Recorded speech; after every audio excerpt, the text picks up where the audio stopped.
φορά και έναν καιρό, σε μια χώρα μακρινή, ζούσε ένα αγόρι, διαφορετικό από όλα τα άλλα. Τον έλεγαν ευτύχη. Όλα κυλούσαν ήρεμα στη ζωή του, ώσπου κάποτε, πριν πολλά χρόνια, ένα γεγονός έγινε η αιτία για να δει τη ζωή με άλλα μάτια. Τότε το αποκαλύφθηκε ένα μεγάλο μυστικό. Η λύση σε ένα γρίφο που οι άνθρωποι προσπαθούσαν να λύσουν εδώ και χιλιετίες. Το αποκαλύφθηκε το νόημα της ζωής. Ο ευτύχης τώρα ξέρει πως η ευτυχία δεν είναι τίποτε άλλο από στιγμές, μικρές, ασήμαντες, αδιόρατες στιγμές. Όπως να σε σκεπάζει κάποιος μέσα στη νύχτα. Να ονειρεύεσαι.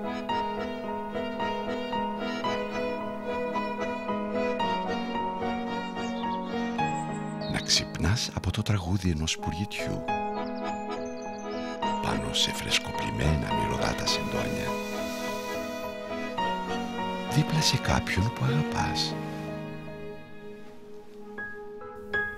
Να τον αγγίζεις, να τον μυρίζεις,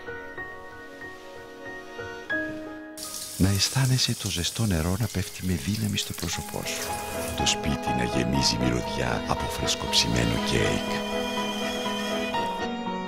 να κρατάς μια ζεστή κούπα όταν έξω κάνει κρύο, να κόβεις ένα λεμόνι κατευθείαν από το δέντρο σου, να νιώθεις το δροσερό φθινοπορεινό άνεμο να σου χτυπά το πρόσωπο, να αισθάνεσαι ελαφρύς και άδειος από σκέψεις, μέσα στην απόλυτη ηρεμία κάτω από το νερό. Να συνεχίζεις να κάνεις πράγματα που έκανες μικρός. Όταν όλοι τρέχουν κάτω από τις ομπρέλες, εσύ να στέκεσαι κάτω από τη βροχή. Να περπατάς ξυπόλυτος πάνω στο φρεσκοβρεμένο δροσερό γρασίδι. Να βγάζεις βόλτα ένα μπαλόνι. Να πιστεύεις σε πράγματα που δεν μπορούν να εξηγηθούν, πως μια πασχαλίτσα είναι ένας καλός ιονός.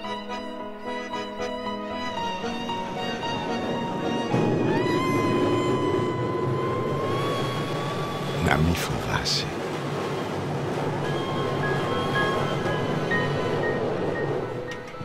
Να κάνεις πράγματα που δεν ταιριάζουν στην ηλικία σου. Να ακούς τα κύματα να σκάνε στην ακτή. Να νιώθεις τη γη κάτω από τα πόδια σου. Να μη σκέφτεσαι τίποτα. Να σου ψιθυρίζει κάποιος ένα μυστικό. Να βλέπεις ένα ηλιοβασίλεμα ακόμα και όταν οι άλλοι ξέρουν πως δεν μπορείς να το δεις.